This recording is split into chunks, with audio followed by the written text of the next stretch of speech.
प्यारे साथियों, कैसे हो आप सब। अमित सर में आपका स्वागत है।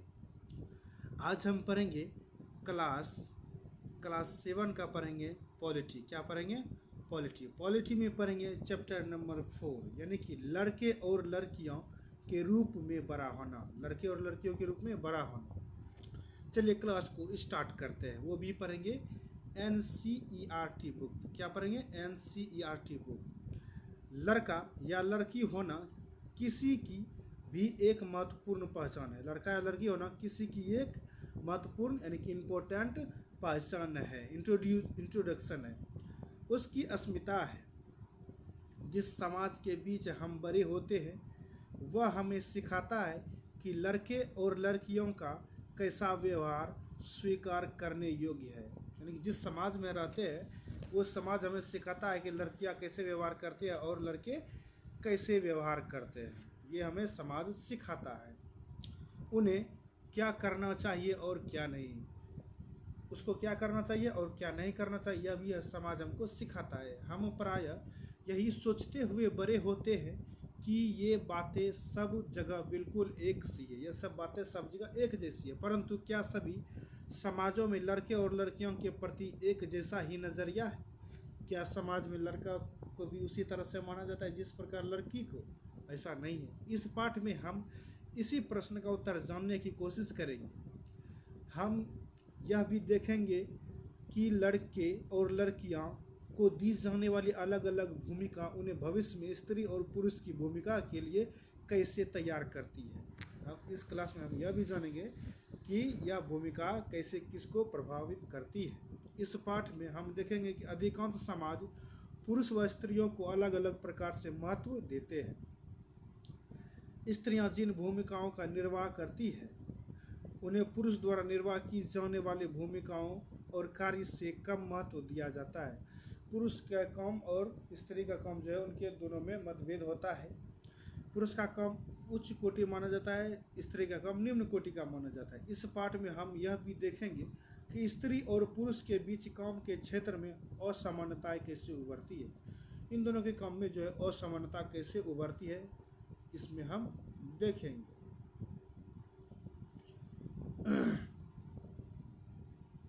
1920 के दशक में सोमाओ द्वीप में बच्चों का बड़ा होना। सामोआ द्वीप जो है उनमें बच्चों का बड़ा होना।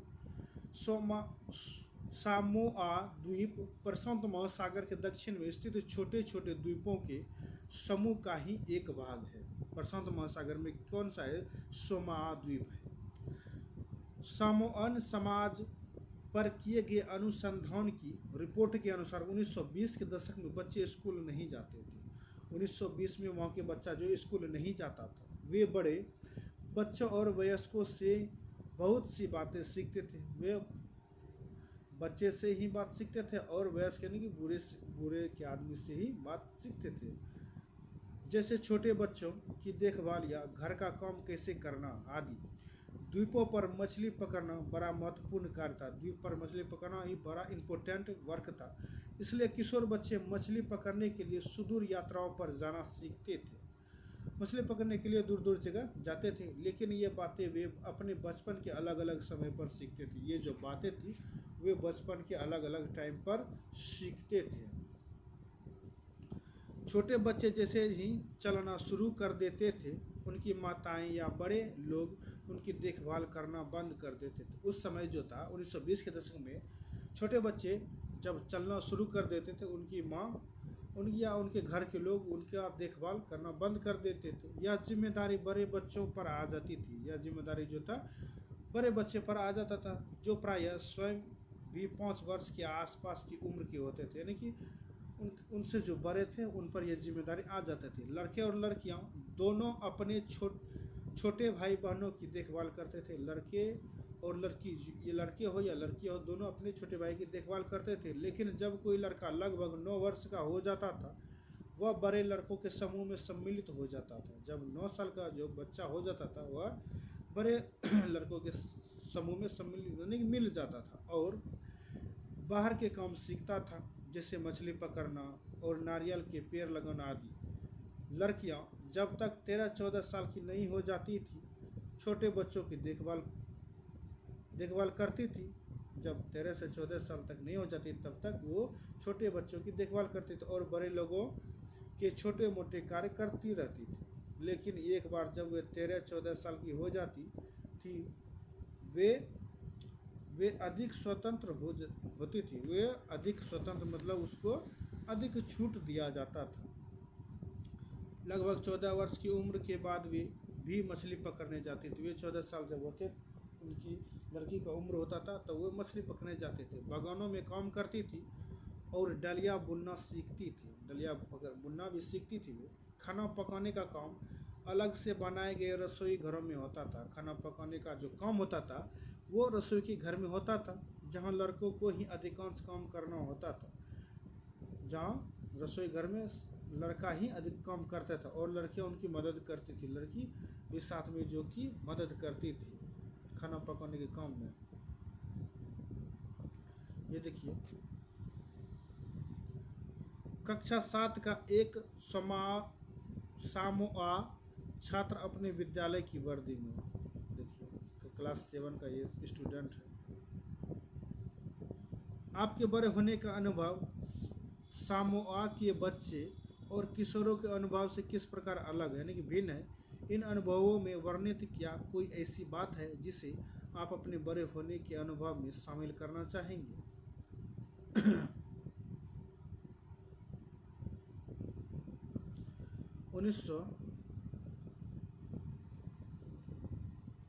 1960 के दशक में मध्य प्रदेश में पुरुष के रूप में बड़ा होना। 1960 के दशक में जो था मध्य प्रदेश यानी एमपी में पुरुष के रूप में जो है कि बड़ा होना। निम्नलिखित आलेख 1960 में मध्य प्रदेश के एक छोटे शहर में रहने और स्कूल जाने के वर्णन से लिया गया है।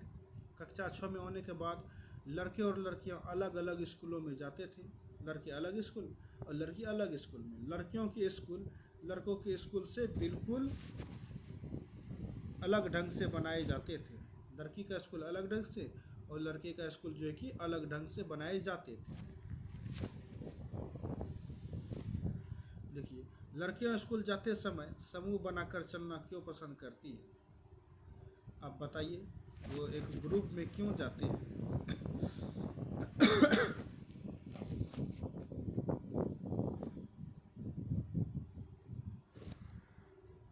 अनेक स्कूल के बीच जो है अनेक स्कूल के बीच में एक आंगन होता था। अनेक स्कूल के बीच में जो कि एक आंगन होता था जहां वे बाहरी दुनिया से बिल्कुल अलग रहकर स्कूल की सुरक्षा में खेलती थी। जहाँ वह बाहरी दुनिया से अलग होकर स्कूल की सुरक्षा में ही खेलते थे। लड़कों के स्कूल में ऐसा कोई आंगन नहीं होता था। लड़के के स्कूल में कोई ऐसा नहीं था बल्कि उनके खेलने का मैदान बस एक बड़ा खुला सा स्थान था जो स्कूल से लगा हुआ था। एक फील्ड था वहाँ जहाँ पर लड़के खेला करते थे। हर शाम स्कूल के बाद लड़के सैकड़ों लड़कियों की भीड़ को संकरी गलियों से जाते हुए देखते थे। वहाँ का जो भीड़ था एक संकरी गलियों से जाते हुए देखते थे।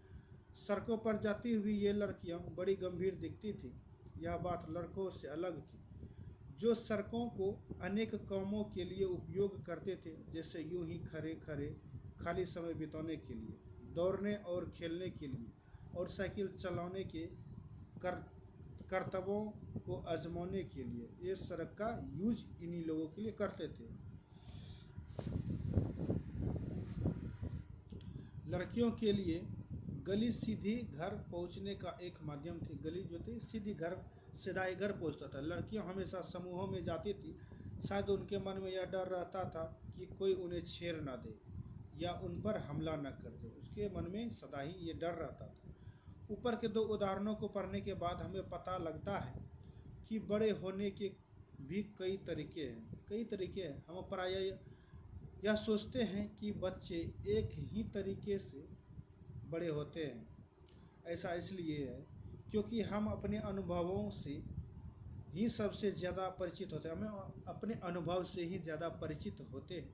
यदि हम अपने परिवार के बुजुर्गों से बात करें तो पाएंगे कि उनका बचपन शायद हमारे बचपन से बहुत अलग था यानी कि भिन्न था। बहुत ही अलग था। हम यह भी अनुभव करते हैं कि समाज लड़के और लड़कियों में स्पष्ट अंतर करता है। समाज जो है कि लड़का और लड़की में स्पष्टता अंतर करता है। यह बहुत कम आयु से ही शुरू हो जाता है। उदाहरण के लिए उन्हें खेलने के लिए भिन्न भिन्न खिलौने दिए जाते हैं। लड़कों को प्रायः खेलने के लिए कारें दी जाती और लड़कियों को गुड़िया। दोनों ही खिलौने खेलने में बड़े आनंददायक हो सकते हैं। बट दोनों ही, जो लड़के जो खेलते हैं कार से और लड़कियां गुड़िया से, दोनों ही आनंदमय हो सकते हैं। फिर लड़कियों को गुड़िया और लड़कों को कारें ही क्यों दी जाती है? खिलौने बच्चों को यह बताने का माध्यम बन जाते हैं कि जब वे बड़े होकर स्त्री और पुरुष बनेंगे तो उनका भविष्य अलग अलग होगा। मतलब अलग अलग जो चीज़ें खेलने के लिए दी जाती है उनका अलग अलग भविष्य होगा। अगर हम विचार करें तो यह अंतर प्रतिदिन छोटी छोटी बातों में बनाकर रखा जाता है। एक छोटी छोटी बात को बनाया जाता है। लड़कियों को कैसे कपड़े पहनने चाहिए, लड़के पार्क में कौन कौन से खेल खेले, लड़कियों को धीमी आवाज़ में बात करनी चाहिए। लड़कों को कैसे कैसे पार्क में खेलने चाहिए, लड़कियों को जो है धीमी आवाज़ में बात करनी चाहिए। और लड़कों को रौब से, लड़की को धीमी बात करनी चाहिए और लड़कों को तान मतलब कि ताना देकर। ये सब बच्चों को यह बताने के तरीके हैं कि जब वे बड़े होकर स्त्री और पुरुष बनेंगे तो उनकी विशिष्ट भूमिकाएं होंगी। बाद के जीवन में इसका प्रभाव हमारे अध्ययन के विषयों या व्यवसाय के चुनाव पर भी पड़ता है। वो स्टडी के रूप में भी पड़ता है, वो कैसा विषय चुनते हैं उसके अनुसार भी यह उस पर पड़ता है।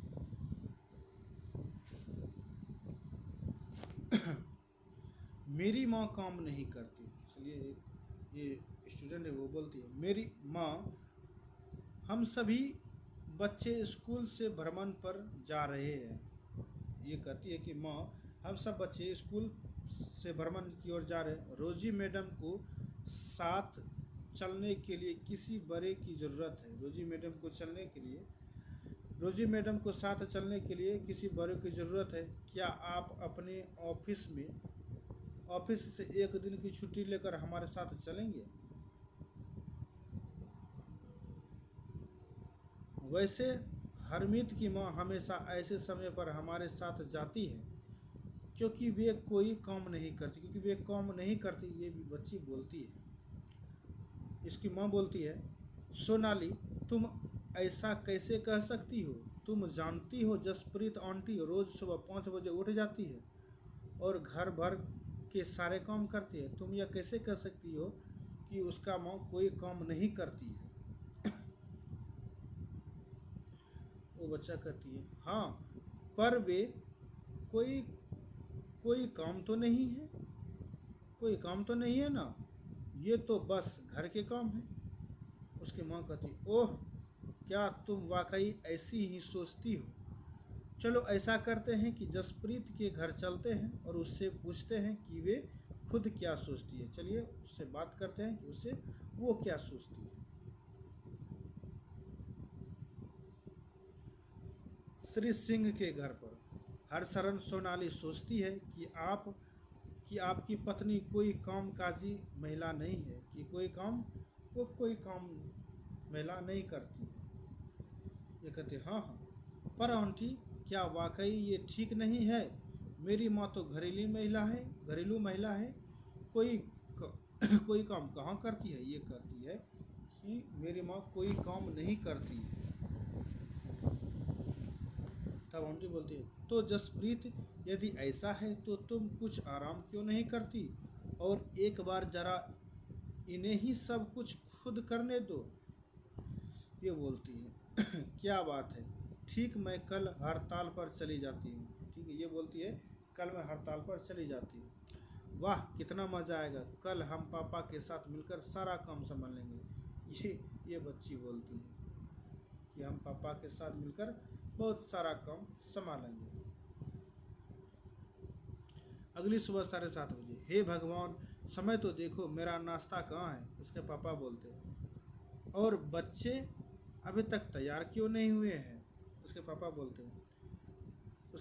ये बोलती है, मैं क्या जानूँ, याद है ना, मैं तो हड़ताल पर हूँ। आज तो मंगला ने भी छुट्टी ले रखी है। अच्छा, आज तो मंगला ने भी छुट्टी ले रखी है और मैं भी हड़ताल में हूँ। ओह ओह, यह तो स्कूल बस थी। अब तो मुझे बच्चों को कार से ही स्कूल छोड़ना होगा। ये बोलता है, जल्दी करो जल्दी, और हरमीत को कहो कि वह पंप का स्विच ऑन कर दे। जल्दी करो जल्दी, और हरमीत को कहो कि वो मोटर पंप का स्विच ऑन कर दे। लेकिन बच्चों को लंच बॉक्स का क्या होगा? अरे, यह भी उसके बारे में भूल जाओ।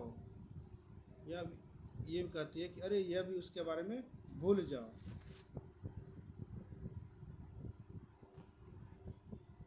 पूरा घर तो देखो, जैसे कि यहाँ कितना तूफान मचा है। पूरा घर तो देखो जैसे कि यह कितना तूफान मचा है, ये कहती है।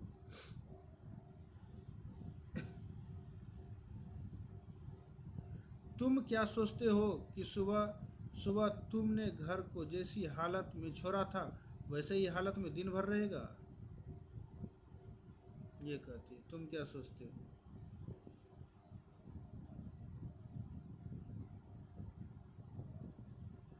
उसके बाद है,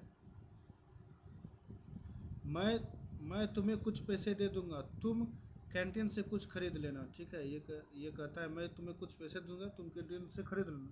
माँ ने इसके पहले ही पैसे दे दिए हैं। इसने कहा कि माँ इसके पहले ही मेरे पास पैसे दे दिए। मैं तो ये काम करते हुए मैं तो बिल्कुल थक चुका हूँ, कुछ चाय वाय हो जाए। मैं तो भूल ही गया था कि तुम हड़ताल पर हो। मैं खुद ही कुछ बनाता हूँ। शाम 6 बजे जब आता है वो कुछ बनाता है। हरमीत, कमबख्त चाय की पत्तियाँ कहाँ रखी हुई है? ये कहता है, हरमीत, कमबख्त चाय की पत्तियाँ कहाँ रखा हुआ? ही, क्या अभी भी वे सोचते हैं कि मैं काम नहीं करती हूँ? और अभी तो मैं उन्हें याद दिलाऊंगी कि चाचा जी और चाची जी रात के खाने पर आने वाले हैं। चाचा चाची रात के खाने पर आने वाले हैं, उनको मैं याद दिलाऊंगा। अधिकांश समाजों में, जिनमें हमारा समाज भी सम्मिलित है, पुरुषों और स्त्रियों की भूमिकाओं और उनके काम के महत्व को समान नहीं समझा जाता। पुरुषों और स्त्रियों की हैसियत एक जैसी नहीं होती, उसकी हैसियत जो एक जैसा नहीं होता। आओ देखें कि पुरुषों और स्त्रियों के द्वारा किए जाने वाले कामों में यह असमानता कैसे, असमानता जो है कि कैसे है। घरेलू काम का मूल्य क्या क्या होता है, चलिए देखते हैं। हरमीत के परिवार को नहीं लगता था कि जसप्रीत घर का जो काम करती थी वह वास्तव में काम था। उसको यह नहीं लगता था कि जो काम करती थी वो वास्तव में काम। उनके परिवार में ऐसी भावना का होना कोई निराली बात नहीं थी। सारी दुनिया में घर की काम, सारी दुनिया में जो है घर दुनिया में घर का काम की मुख्य जिम्मेदारी जो है कि स्त्रियों की ही होती है। जैसे देखभाल संबंधी कार्य, परिवार का ध्यान रखना, विशेषकर बच्चों, बुजुर्गों और बीमारियों का। फिर भी जैसा हमने देखा, घर के अंदर किए जाने वाले कार्यों को महत्वपूर्ण नहीं समझा जाता। मान लिया जाता है कि वे तो स्त्रियों के स्वाभाविक कार्य, स्त्री के स्वाभाविक कार्य हैं, इसलिए उनके लिए पैसे देने की कोई ज़रूरत नहीं है। समाज इन कार्यों को अधिक महत्व नहीं देता। समाज उनके कार्यों को जो है कि अधिक महत्व नहीं देता। घर पर कार्य करने वालों का जीवन कैसा होता है, चलिए। उपर्युक्त कहानी में केवल हरमीत की माँ ही घर के काम नहीं करती थी, काफ़ी सारा काम मंगला भी करती थी। काफ़ी सारा काम जो है कि वो मंगला भी करती थी, जो उनके घरेलू काम में मदद के लिए लगाई गई थी। बहुत से घरों में, विशेषकर शहरों और नगरों में, लोगों को घरेलू काम के लिए लगा दिया जाता है। वे बहुत काम करते हैं, झाड़ू लगाना, सफाई करना, कपड़े और बर्तन धोना, खाना पकाना, छोटे बच्चों और बुजुर्गों की देखभाल करना आदि। ये सभी महिला भी करती है। घर का काम करने वाली अधिकांशतः स्त्रियां होती है, अधिक जो है कि स्त्री ही करती है। कभी कभी इन कार्यों को करने के लिए छोटे लड़के या लड़कियों को काम पर रख लिया जाता है। कभी कभी इस काम को करने के लिए बच्चे को रख लिया जाता है। घरेलू काम का अधिक महत्व नहीं है। घरेलू काम का जो है अधिक इम्पोर्टेंट नहीं दिया जाता है। इसलिए इन्हें मजदूरी भी कम दी जाती है। इनकी मजदूरी भी जो है कि कम दिया जाता है। घरेलू काम करने वालों का दिन सुबह 5 बजे से शुरू होकर देर रात 12 बजे तक भी चलता है। घरेलू काम करने वालों का जो दिन है सुबह 5 बजे से शुरू हो जाता है और 12 बजे तक भी चलता है। जी तोड़ मेहनत करने के बावजूद प्रायः उन्हें नौकरी पर रखने वाले उनसे सम्मानजनक व्यवहार नहीं करते। उनको जो है समान रूप से व्यवहार नहीं करते, उनको बोली भी कहते हैं। दिल्ली में घरेलू काम करने वाली एक स्त्री मौलानी ने अपने अनुभव के बारे में इस तरह बताया। उसने एक अनुभव जो है कि इस तरह बताया है। चलिए क्या बताया, चलिए देखते हैं। मेरी पहली नौकरी एक अमीर परिवार में लगी थी। मेरा जो फर्स्ट जॉब था एक अमीर परिवार में लगा था जो 3 मंजिले भवन में रहता था। मैम साहब अजीब महिला थी जो हर काम करवाने के लिए चिल्लाती रहती थी। मैम साहब एक अजीब तरह का जो कि खरूस टाइप का महिला थी। मेरे काम रसोई का था, मेरा जो काम था रसोई का था। दूसरी 2 लड़कियां सफाई का काम करती थी। वो दूसरी और लड़की थी जो कि सफाई का कार्य करती थी। हमारा दिन सुबह 5 बजे शुरू होता था। नाश्ते में हमें एक प्याला चाय और 2 रूखी रोटियां मिलती थी। नाश्ता में 1 कप चाय देता था और 2 रूखी सूखी रोटियां देते थे। हमें तीसरी रोटी कभी नहीं मिली, वो तीसरा रोटा कभी नहीं मिला उसको। शाम के समय में जब मैं खाना पकाती थी, दोनों लड़कियां मुझसे एक और रोटी मांगती रहती थी। मैं चुपके से उन्हें 1 रोटी दे देती थी और खुद भी 1 रोटी ले लेती थी। हमें दिन भर काम करने के बाद बड़ी भूख लगती थी। हम घर में चप्पल नहीं पहन सकते थे। हम घर में जो है कि चप्पल नहीं पहन सकते थे। ठंड के समय में हमारे पैर सूज जाते थे। मैं मैम साहब से डरती थी, परंतु मुझे गुस्सा भी आता और अपमानित भी महसूस करती थी। मैं अपमानित भी महसूस करती थी। ये देखिए मिलानी अपने बच्चे के साथ, ये बच्चे के साथ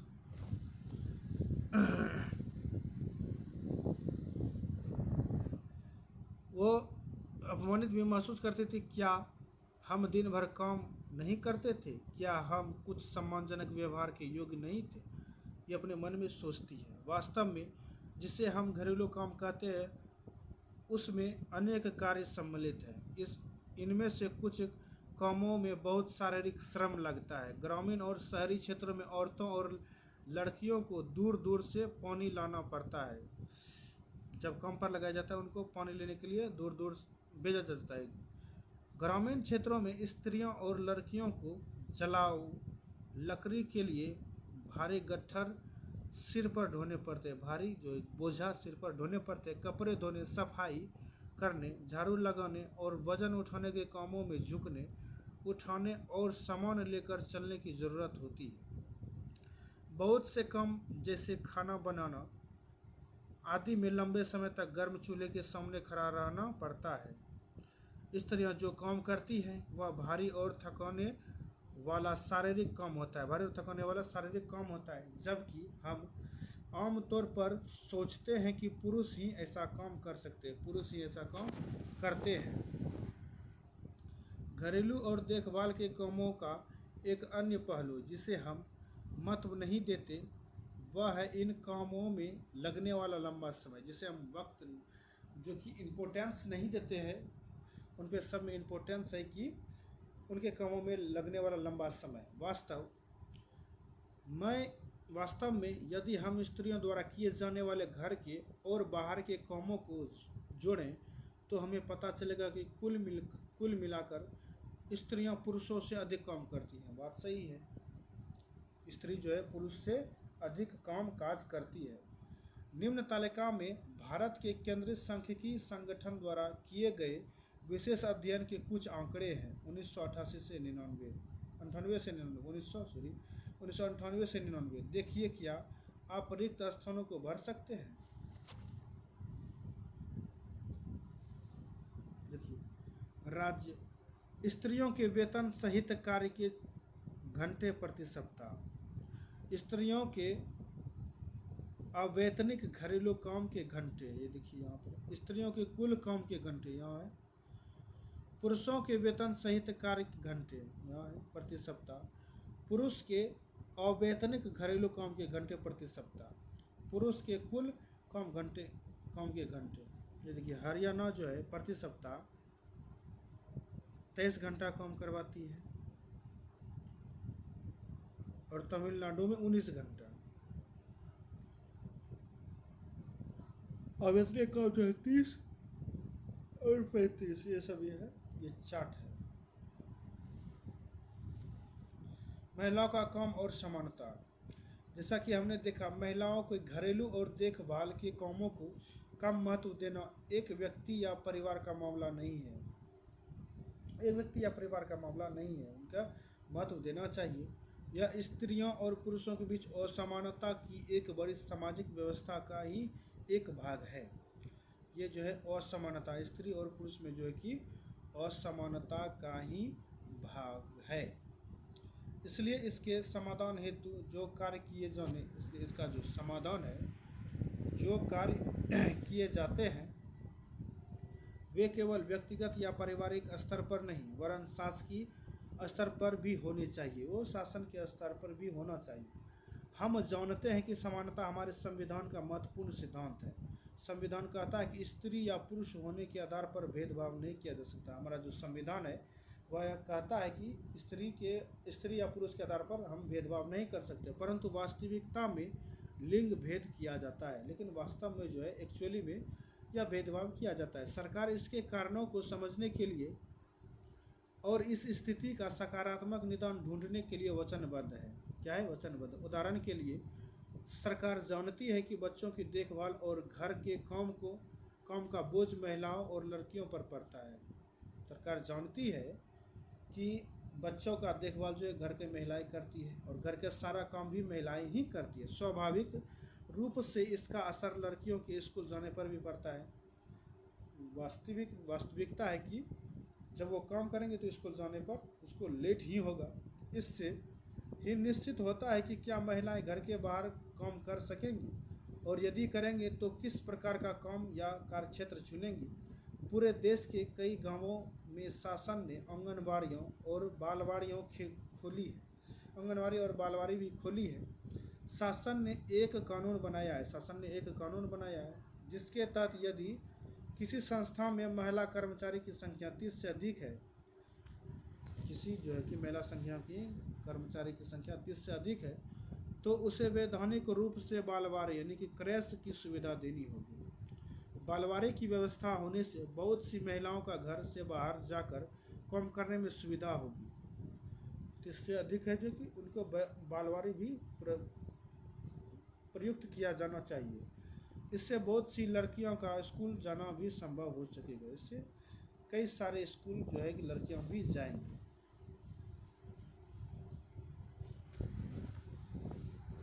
ये देखिए मध्य प्रदेश के एक गांव में आंगनवाड़ी केंद्र में बच्चे पढ़ रहे हैं।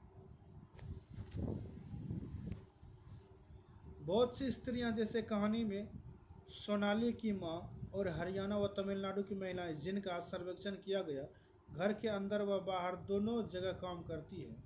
घर में भी काम करती है और बाहर में भी काम करती है। इससे प्राय महिलाओं का काम के दोहरे बोझ के रूप में जाना जाता है। महिलाओं का काम है दोहरे बोझ के रूप में जाना जा सकता है। यह पोस्टर बंगाल की महिलाओं के एक समूह ने बनाया। महिला का जो समूह था उसने बनाया है। क्या इसे आधार बनाकर आप कोई अच्छा सा नारा तैयार करेंगे? ये देखिए एक अच्छा सा नारा तैयार किया। अब जो है कि अभ्यास है, आगे क्लास में क्वेश्चन आंसर होगा। तब तक के लिए जय हिंद जय भारत।